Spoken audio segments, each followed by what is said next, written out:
मेरे बुद्ध भीम मिलेंगे, मेरे बुद्ध भीम मिलेंगे।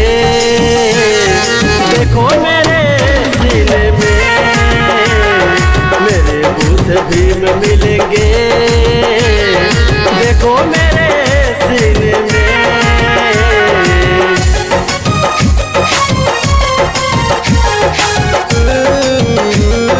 Music by Mangal Dev।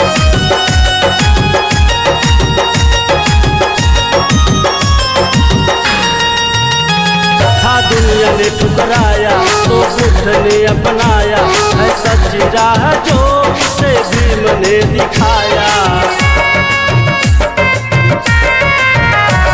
था दुनिया ने ठुकराया तो बुद्ध ने अपनाया है सच्ची राह जो उसे भीम ने दिखाया।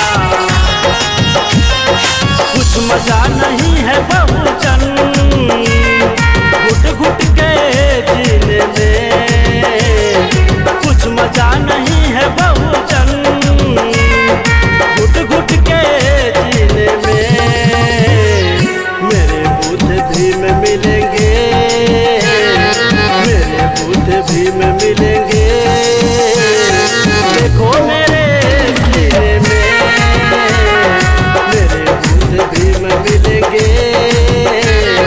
देखो मेरे सीने में।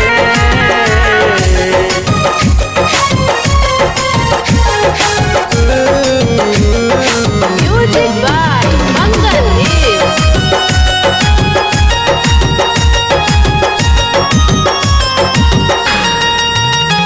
रविदास गुरु जी ने पाखंड को मिटाया और जुल्म सितम से